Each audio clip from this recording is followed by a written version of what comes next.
అనేది తెలియదు.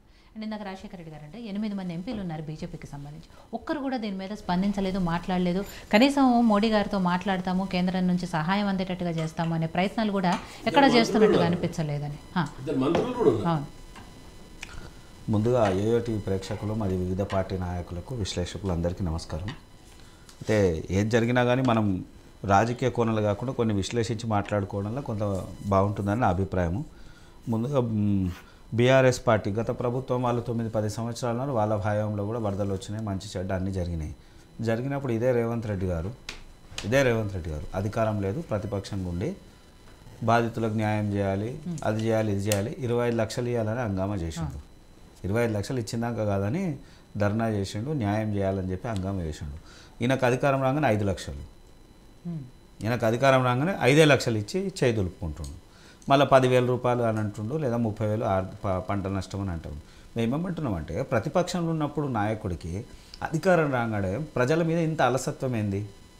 ఇదే నాయకుడు గతంలో ప్రతిపక్షం ఉన్నప్పుడు నువ్వు ఏమన్నావు? ఇదే వరదలు వచ్చినప్పుడు అప్పుడు కూడా కొంత వరంగల్ కానీ లేదా వేరే వేరే ప్రాంతాల్లో జరిగినప్పుడు వరద నష్టం జరిగినప్పుడు ఖచ్చితంగా చెప్పినావు చనిపోయిన వాళ్ళకు 25 లక్షలు ఇవ్వాలను, ఇవాళ 5 లక్షలు ఇస్తున్నావు అంటారు. ఈయననే కానీ సీతక్క కానీ వారిద్దరు కూడా గతంలో దాని మీద చాలా ప్రస్తావించి మాట్లాడారు. అంటే అధికారం రాగానే వీళ్ళకు పరిస్థితులు మారిపోతున్నాయి. తర్వాత వాతావరణ శాఖ గత 9 రోజుల క్రితమే కొన్ని సూచనలు ఇచ్చింది. క్లియర్గా సూచనలు కూడా ఉన్నాయి. ఏమని? ఖమ్మం కానీ మహబూబ్నగర్ కానీ కొన్ని జిల్లాల్లో అవకాశాలు ఎక్కువ ఉన్నాయి అనేది డైరెక్ట్గా ఇండికేషన్ ఉంది. ఉన్నప్పుడు కూడా ఇంత నిర్లక్ష్యం చేయాల్సినటువంటి అవసరం ఏముందో తెలియలేదు. 3 రోజులు 4 రోజులు మోస్తారు వర్షాలు వచ్చినప్పుడే కొంత అలర్ట్ అయిపోతే కొంత ఆస్తి నష్టం కొంచెం ఇంకా తగ్గే అవకాశం ఉంటుండే. తర్వాత ఏంది అంటే ఎక్కడ అవసరం, ఈ రోజుల్లో ప్రతి ఒక్క అంశంలో టెక్నాలజీ బాగా డెవలప్మెంట్ అయింది. ఈ ఎక్కడెక్కడైతే ఆల్రెడీ ఒక ఫ్లడ్ లెవెల్ ఈ లెవెల్ వరకు వచ్చింది, దాని తర్వాత లెవెల్కి ఏం చేయగలుగుతాం, ముందే ఏదైనా ఆల్టర్నేట్ ఆప్షన్ ఉందనేటువంటి వెతికే అవకాశం ఉంటుండే. కానీ దాన్ని ఏమాత్రం బేఖాతరు చేసి పట్టించుకోకుండా ఉన్నప్పుడు ఇలా మనం దాన్ని తట్టుకోలేనటువంటి పరిస్థితి ఉన్నాం.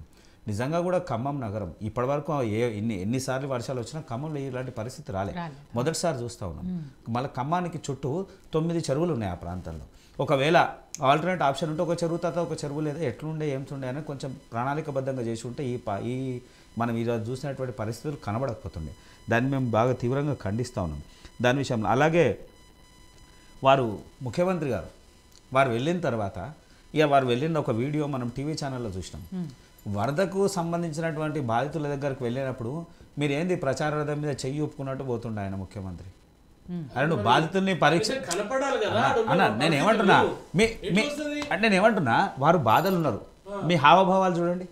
నవ్వుతున్నాడు ఆయన ముఖ్యమంత్రి, నవ్వుకుంటా చేతులు ఒప్పుకుంటూ పోతుండు.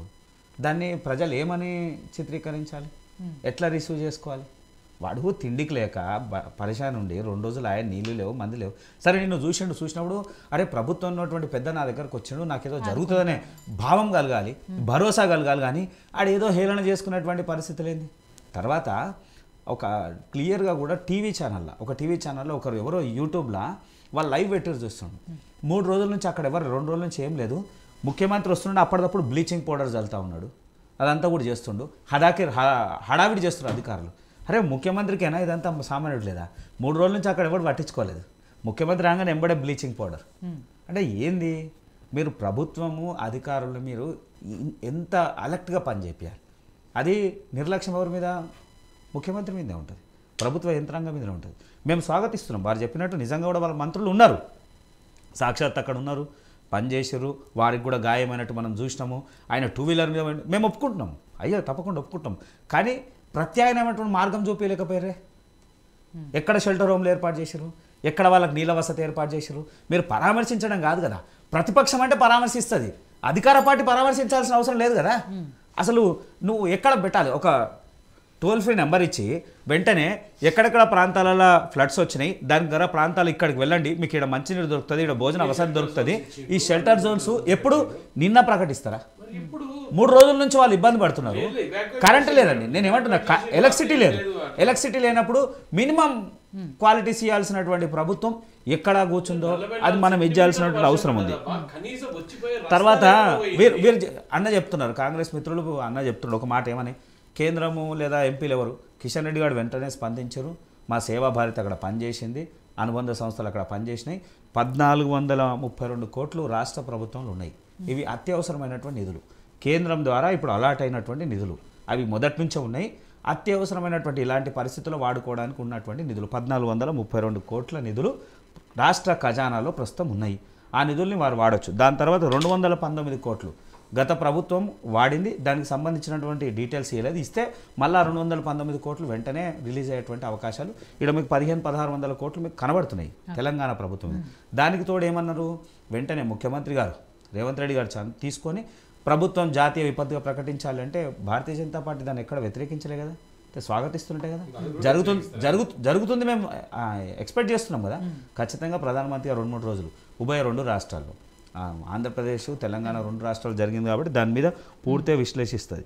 కానీ ఉన్నటువంటి ప్రభుత్వం వీళ్ళు నిర్లక్ష్యం ధోరణి సరైనది కాదు. ఇంకోటి ప్రతిపక్షమైనటువంటి పార్టీ ఆడ సేవాభారతి లేదా భారతీయ జనతా పార్టీ పోయి పనిచేసింది. వీళ్ళు కూడా ఆల్రెడీ ఎగ్జిస్ట్ ఉన్నటువంటి గవర్నమెంట్ పనిచేసారు, వాళ్ళకి క్యాడర్ ఉంది, నిర్మాణం ఉంది, డబ్బులు ఉన్నాయి, వ్యవస్థ ఉంది, అన్నీ ఉన్నాయి. వాళ్ళు కూడా 500-600 కోట్ల అలా పార్టీ ఫండ్ ఉంది కదా, ₹1 చేస్తలేరు. పార్టీ ఫండ్ ఏం చెప్తలేరు, పార్టీ నుంచి నిధులు ఏమి ఇస్తామంటలేరు, మళ్ళీ ఏం సర్వీస్ చేస్తలేరు. బీఆర్ఎస్ పార్టీ మళ్ళీ ఏం చేయాలి? భారతీయ జనతా పార్టీ అనేది కేంద్రం నుంచి ఇస్తా అన్నాము, మా సేవా భారతి కూడా పనిచేస్తుంది, అనేక ఎన్జిఓ ఆర్గనైజేషన్లు కూడా పనిచేస్తున్నాయి, ముందుకు వచ్చినాము. మళ్ళీ వీళ్ళ పరిస్థితి ఇప్పటివరకు వీళ్ళ కేటీఆర్ ఏం మాట్లాడిండు, ఆడ పోయి హంగామా చేస్తున్నారు. ఆంధ్రప్రదేశ్లో వైఎస్ఆర్సీపీ తరఫున మాజీ సీఎం కోటి విరాళం ఇచ్చారు. నేను ఏమంటా స్వాగతిస్తున్నాం. సరే, ఎవరైనా ఉన్నాయి ప్రతిపక్షంలో ఉన్నప్పుడు ప్రతిపక్ష పాత్ర ఏంది అంటే నువ్వు ప్రభుత్వం చేస్తే దాని తర్వాత నువ్వేం సహాయం చేస్తావో చేయాల్సినటువంటి బాధ్యత. చేయకుండా ఏదో మాట్లాడి హైరాణ చేసేసి వస్తే సరైనటువంటి పద్ధతి కాదు. ఇలా ప్రజలు ఇబ్బంది పడుతున్నారు, ఇబ్బంది పడేటువంటి ప్రజలకి మనము సహాయం చేసే ధోరణి ఉండాలి తప్ప వ్యతిరేకించేటువంటి భావన సరైనటువంటి పద్ధతి కాదు. వాళ్ళని వీళ్ళు ఒకటే ప్రజల అటెన్షన్ మా పార్టీ వైపు ఎక్కడ పోతుందని బీఆర్ఎస్ చూస్తుంది, మేము ఆ ప్రభుత్వంలో ఉన్న మాకెక్కడ ఇదవుతామని కాంగ్రెస్ తప్ప ప్రజల గురించి ఆలోచించేటువంటి దాఖలాలు ఈ 2 పార్టీలు చేస్తలేవు. సో రామ్ గోపాల్ గారు, వర్షాల గురించి సరే మీడియాలో వస్తున్నట్టుగా అందరం చూస్తున్నాం, జనాలు ఎలాంటి ఇబ్బందులు పడుతున్నారు, ఏం జరుగుతుంది. కానీ వాళ్ళని ఆదుకోవాల్సిన ప్రభుత్వము లేకపోతే ప్రతిపక్షాలు వీళ్ళందరూ కూడా ఎంతసేపటికి వరదల మీద బురద రాజకీయాలు చేసుకుంటున్నాయి తప్ప వాళ్ళని ఆదుకునే ప్రయత్నాలు జరగట్లేదు అనేది. సరే, అది ప్రతిపక్షాలు ఆరోపిస్తున్నాయంటే కాదు. ఖమ్మం జిల్లాకు సంబంధించి చాలామంది మీడియాలోనే మాట్లాడిన బైట్స్ కూడా మనం చూసాం, విన్నాం. ఒక మంత్రి కూడా మా దగ్గరికి రావట్లేదు, కనీసం 9 మంది ఎమ్మెల్యేలని అక్కడ నుంచి గెలిపించుకుంటే 9 మందిని కూడా కాపాడుకునే ప్రయత్నాలు వాళ్ళు చేయట్లేదు అనేది మనమే చూస్తున్నాం. కాబట్టి నిజంగా ఏం జరుగుతుంది ఇక్కడ? ముందుగా విజిత గారు, మీకు ప్యానల్ మిత్రులకు వీక్షకులకు నమస్కారాలు. ఈ ఫ్లడ్స్ అన్నది వాళ్ళ కొత్త కాదు. సమైక్యాంధ్రలో 77లో మీరు పుట్టిరో లేదు అప్పుడు చాలామంది, ఎంతమంది పుట్టిరో నాకు తెలియదు. ఏమన్నా ఉంటే మన రాజశేఖర రెడ్డి గారు ఒకరు ఉండొచ్చు చిన్నపిల్ల 77లో. అవనిగడ్డ దివిసీమ, అప్పుడు మేము డిగ్రీ ఫస్ట్ ఇయర్లో ఉన్నాం. 77 జనవరి డిసెంబర్లో ఎంత చాలా భయంకరమైన తుఫాన్ వచ్చింది. అది 100 మంది పోయారు. అప్పుడు ఎవరు జలగమంగళరావు గారు ముఖ్యమంత్రి, ఆయన టర్మ్ అయిపోయే టైంకి వచ్చింది. చాలా అంటే చాలా భయంకరమైన ఇది అట్లా.